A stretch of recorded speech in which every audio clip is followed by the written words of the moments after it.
Welcome to BNEWS Weekly. I'm Phil Gallagher along with Tad Stefanak, Chris Flaherty, Veris Conley, Robert Paris, Lita Charbonneau, Juliana McGrain with sports, and Gretchen Carey with the community calendar. Thank you for joining us. Assistant Town Administrator John Danizio was appointed to the position of Town Administrator following the planned departure of Paul Sagarino from the role in May with a unanimous vote by the Select Board.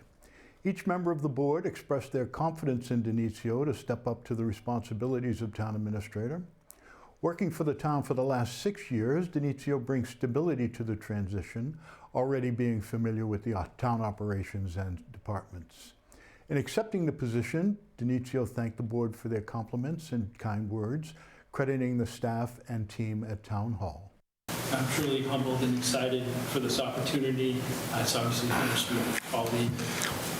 The last 6 years have been some of the best of my career. Working here at Burlington truly has become a second home to me. I mean, I know you know I'm from Uber because I tell you that all the time. But really, I have grown to love Burlington. I've been around it for 50 years. Obviously, I've got some big shoes to fill over there. Looking forward to continuing on the great work and hopefully building on that foundation that's already there. I'm honored by the support of the board, eager to get started in planning a transition, a smooth transition. And I can't promise to be perfect, but I can promise it won't be for lack of effort. I will certainly promise to work tirelessly for this community to keep it the best around. Retired Director of the Burlington Recreation Department, Donald Roberts, passed away at his home in Burlington on Thursday, March 6th, with his loving family by his side. He was 81 years old and the beloved husband of Marty Roberts, Martha, with whom he had shared over 50 wonderful years of marriage. Shortly after they married, they settled down in Burlington in 1971 to start their family. It didn't take long for Don to fall in love with the deep-rooted sense of community that Burlington offered. It only made sense that he devoted his career and much of his personal life to bettering the town, not only as Director of Recreation, but also with the tremendous amount of volunteer work that he did. Don was a quiet and humble guy, but also incredibly pivotal Director of Recreation for the town of Burlington for 38 years. In his time as Director, he truly changed everything he touched for the better and never wanted an ounce of recognition for it. That being said, he made such an enormous impact that he was Recreational Professional of the Year in 1991. And even he has a place in the Burlington Recreation Hall of Fame. And although he was proud of it, he felt more it was duty to bring positive change to the place he loved so much and the town he and his family called home. The Recreation Department was not the only area of Burlington that benefited from Don's generosity and wealth of ideas. He also actively volunteered with the Friends of the Burlington Public Library, the Burlington Food Pantry, and was president of the Library Club. Through positive change, encouragement of new ideas and willingness to work things out until they were just right, Don left his fingerprint on the town, and his impact will be felt by generations to come. Although Don spent much of his free time working and volunteering for the town, he always made time for the people and things he loved. He relished any chance he had to get out on the golf course and kept close tabs on Boston sports, especially the Celtics and the Red Sox. He was also a member of a lunchtime basketball crew and would play basketball with other town employees on his lunch break. Don was proud to be the longest and oldest member of the group, playing 3 times a week until he was 78. He outlasted me by 20 years. No matter what Don found himself doing, he always had an answer and always felt left a positive and lasting impression on anyone he met. You can read his full obituary at the Sullivan Funeral Home website.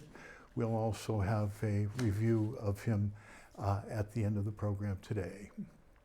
Another long contributor of the Recreation Department, Ken Pondelli, was honored at a recent Recreation Commission meeting. Let's take a look. When I started with the department back in 1999, I met Mr. Ken Pondelli and quickly realized that he was not only a phenomenal person, but a great volunteer and part-time staff for us. And he's worked and coached and volunteered for the Burlington Parks and Recreation Department for over 30 years, teaching youth sports, volunteering at Celebrate Burlington. He's also umpired the Burlington Pride softball tournament for years, and put together a crew to come and volunteer their time and do that event as well. So through all of it, you could always find Kenny with a smile on his face. And we are fortunate to have him. So he is instrumental in developing our youth in-town basketball program as well as the travel program before it went private. And he is responsible for teaching or coaching thousands of Burlington youth throughout his years with the Burlington Parks and Recreation Department. But I will tell you this, as far as a job, it wasn't really a job. It was something I loved to do. And quite frankly, it was an honor to be a part of the Recreation Department, because this is what it is. Burlington residents really rely on Burlington's participation across the board, age-wise, from young to the very old. And the programs that the Recreation Department puts out touches everyone in this town. We don't have a boys club. We don't have a YMCA. What we have is the finest recreation department around. And that's because of Brendan, Kelly, Emma, and Jeff. So thank you very much for the honor, and I appreciate it, really do. Congratulations to Ken for almost 50 years of service to the town in a variety of different areas. Now let's see what's on deck with the department this spring with Robert Paris and Parks and Rec Director Brendan Egan. It is time to get back outside and enjoy the beautiful New England weather, because spring has sprung. Parks and Recreation Director Brendan Egan gives us a glimpse on what the spring brochure entails. The brochure is packed with all the favorites, right? Like it always is. We are running another I Can Bike, similar to what we did last summer over April school vacation. And we have some new youth sports type programs, Amazing Athletes, which is a multi-sport program for kids ages 2 to 6, musical theater program. It's like an introductory class for kids ages 7 to 9. So very excited about those. The Easter egg hunt this year we'll be celebrating May the 4th again. Star Wars themed day with a visit from Chewbacca, and maybe the Millennium Falcon might land down at Wildwood Park. Again, that's on May 4th. And then on May 17th, we have our fishing festival and the community yard sale on the same day. So chock full of stuff. And then, you know, there's obviously other new programs, just highlighted a few for you. The staff at the department work hard all year long to ensure jam-packed brochures. Egan loves to see everyone out and about once again. I really like the progression of programs from our program and therapeutic rec division with the brochures. You know, seeing programs that start, you know, wintertime, they're all indoors, but then we start to see a few more outdoors in the spring, and then by the summer, you know, most of our programs are outdoors. Love to see that, but it's a busy time for our department overall. All three divisions are busy. All three of our divisions are hiring staff for the summer season. So it's really, the department really, as you know, spring comes to life and flowers start coming out, our staff just keeps moving, and just gets busier and busier. So I'm Robert Paris for BNEWS Weekly. Burlington Police Chief Thomas Brown reports that the Burlington Department is seeking to identify 2 suspects in connection to a recent shoplifting incident. On Monday, March 10th at approximately 5 p.m., Burlington Police responded to a lens crafters inside Macy's at the Burlington Mall for reports of shoplifting. A preliminary investigation determined that one suspect distracted an employee of the store, while the other suspect took sunglasses and concealed them in a backpack. The suspect stole approximately $9,000 in merchandise. The suspects are known as frequent shoplifters at the store, but have yet to be identified. Anyone with information regarding the incident is asked to contact Officer Brian Gogan at 781-505-4963 or bgoggin@bpd.org. Have you ever wanted to become a land steward or wonder what they do in town? The Conservation Department is having an info session on March 19 and Tad Stefanak has the story. Are you a fan of the great outdoors? Then now is your chance to become a part of the Burlington Conservation Stewards. Land stewards take care of our conservation lands around town. We're looking for a group of people who's interested in making sure that the lands are clean, letting us know if trails need maintaining, who are interested in holding community events, leading walks, organizing different events in our lands that can really bring awareness to the great spaces we have here in Burlington. On March 19th at 6 p.m. in the Town Hall Annex basement, we are holding an info session for people who are interested in learning more about what it means to be a land steward here in Burlington. We have over 250 acres of conservation land here in Burlington, the biggest one being Mill Pond. We also have Sawmill Brook, we have Little Brook, and many other smaller areas around town. Many have great trails. You can actually check out on our webpage different maps of trails all around town if you're interested in taking time to see more. The conservation stewards are a great way to get involved in your community and see what kind of outdoor spaces we have to offer. We're suburban, but we're developing more and more every day. And we do have quite a bit of open space that is available and free to use, and it's important that we take care of it and that we're all enjoying it because we get it and we can have it. Be sure to stop by the Land Stewards Info Session on March 19th. I'm BNews reporter Tad Stefanak. We're happy to introduce something new to you on BNews, where we take a deep dive into our past stories to bring you a segment we are calling BNews Archives. Our first installment is in honor of the late Tony Faria, as we take a look back at her book signing.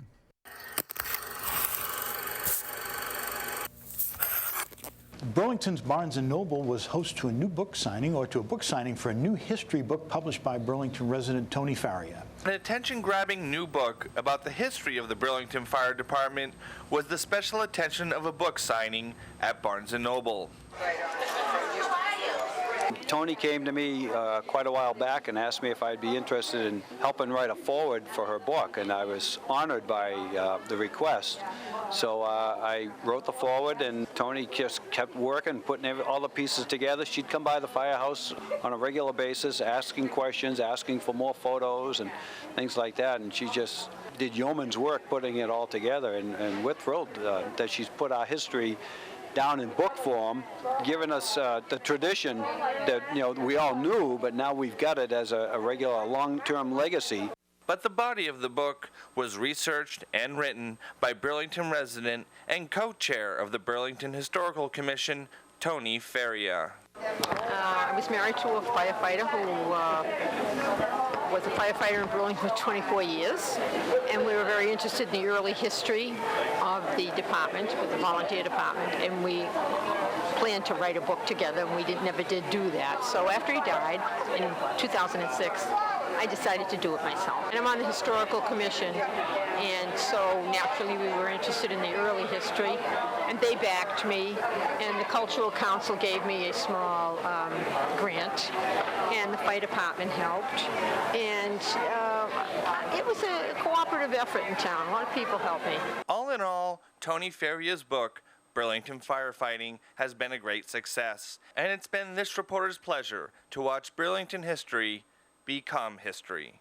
For BNews Weekly, I'm reporter Tad Stefanak. Back to you in the studio.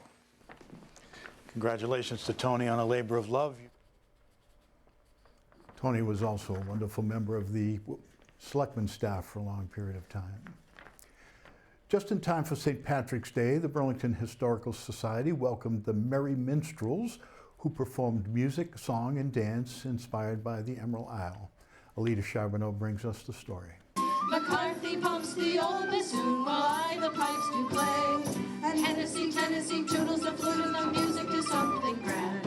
A credit to old Ireland is McNamara's band. It was a full house at the Burlington Historical Society's Irish event. Music was provided by the Merry Minstrels and Irish dancing by the Lexington Historical Society dancers. We had a chance to talk with some members of the band. How did it all start? It started, I'm thinking back in 2006, when the Women Historical Society was first formed. We formed different committees, and one of the committees was Revolutionary War reenacting, which included music and dance. And a couple people were interested, Claire and another, and that's how we got started, actually with 18th century music.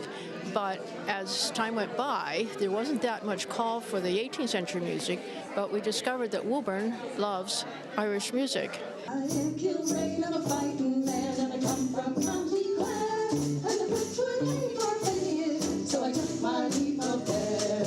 Now, how did you start doing all of this?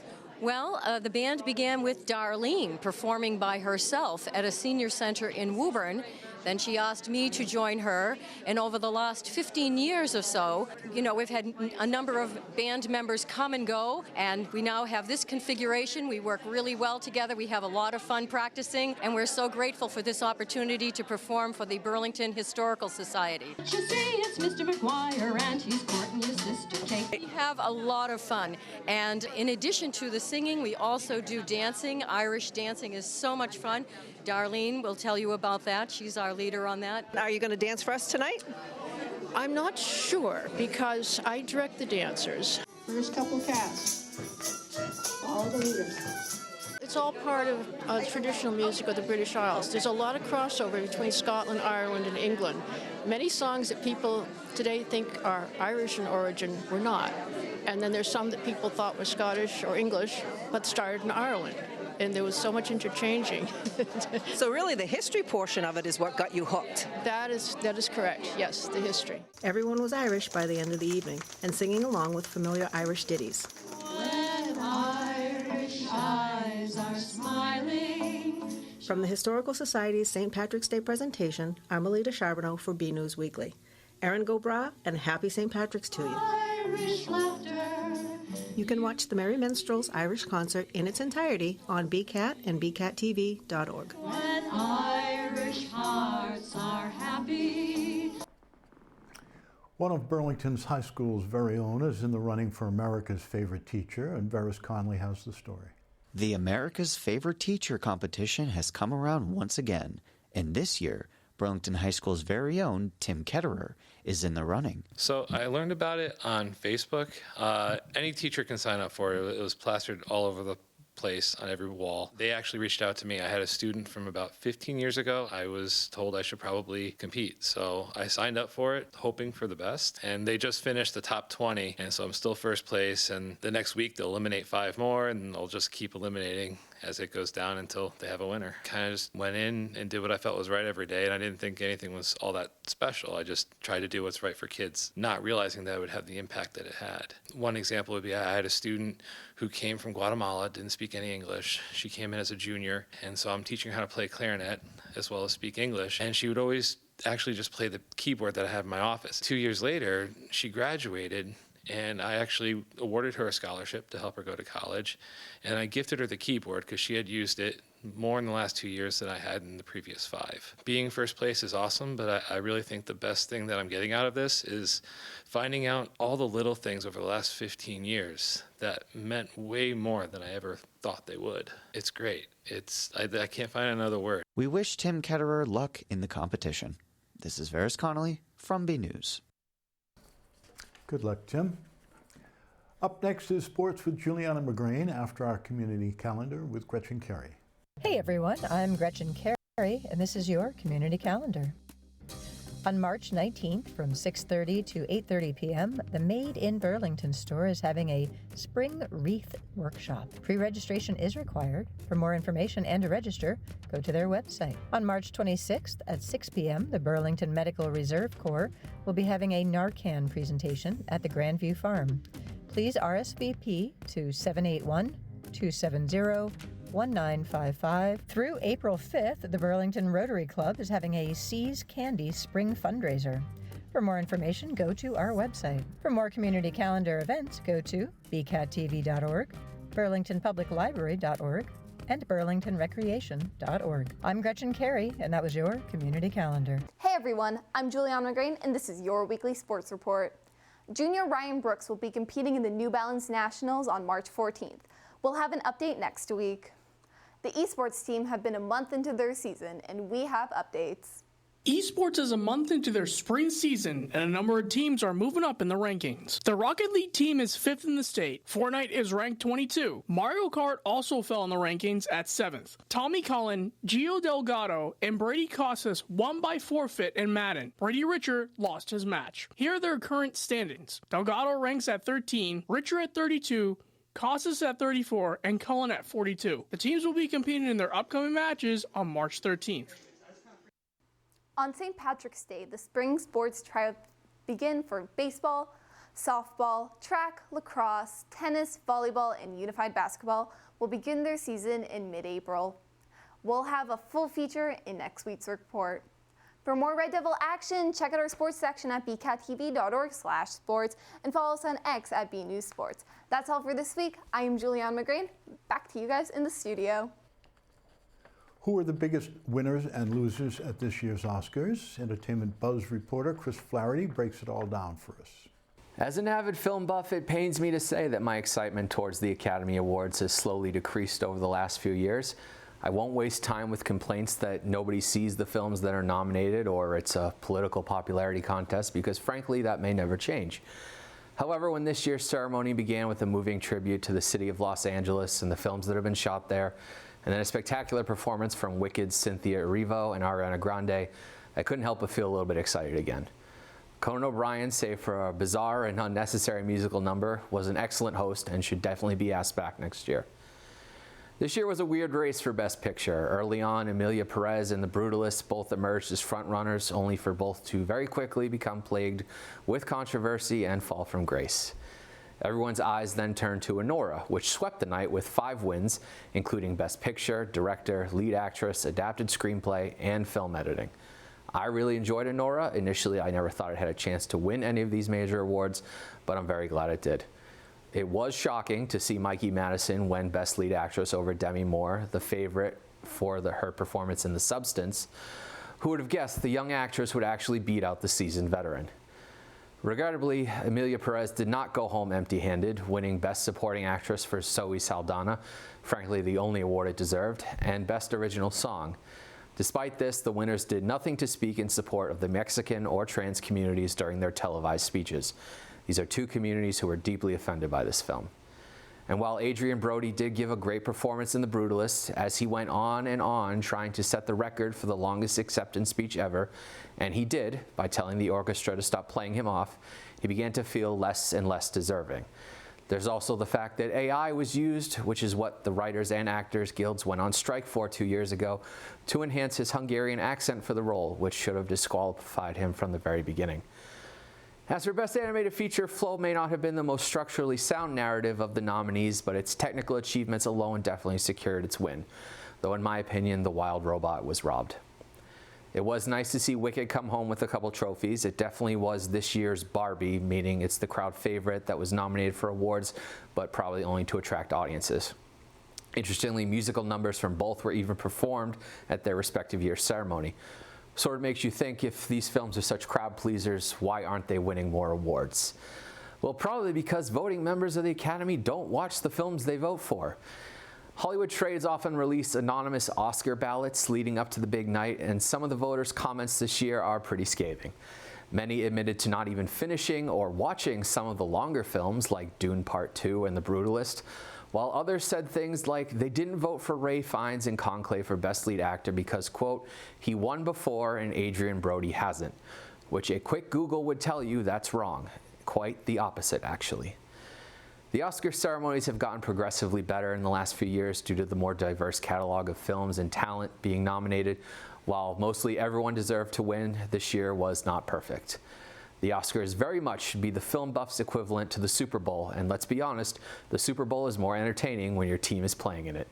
If Academy voters are going to set the standard for which films deserve recognition, then they need to expand their gaze beyond a handful of films each year and, frankly, do their research. If I can finish The Brutalist, so can they. Until next award season, this is Chris Flaherty for BNEWS. Well, Chris, tell us what you really think. Our photo of the week was sent in by Gene Sotheby. Tweet time for treat. This year's a snow-filled Gene's backyard with lots of cardinals offering a dance to this great picture. Thanks for the photo, Gene. We like to see your photos. The photos could be of something you see around town, the weather outside your own door, or even photos of your family members and pets. Whatever you think is interesting and would like to share, send them to bcat@bcattv.org with the subject line Photo of the Week. And that's it from the news desk here at BNews Weekly. We'll leave you now with an extended look at the life and career of Don Roberts. That's it for BNews. Thank you. Who's the longest serving recreation director for the town? Don Roberts. Hello, everybody. I'm Don Roberts, Director of the Recreation Department. I'm very proud to be the Recreation Director in Burlington. Yeah, you do a great job. I like the shirt there, by the way, and the hat. Those are great. The people of the town often say that they like their recreation department. They're proud of their recreation department. And I'd rather hear that anytime than getting an award from an outside organization. When you hear townspeople proud of their own recreation department, that's what it's all about. When I was a kid, I always hoped to be inducted to a Hall of Fame. Well, when you have to get a real job and you find a career that you love, and then you're inducted into the Hall of Fame for being a recreation director in a job that I love, then that's a tremendous honor.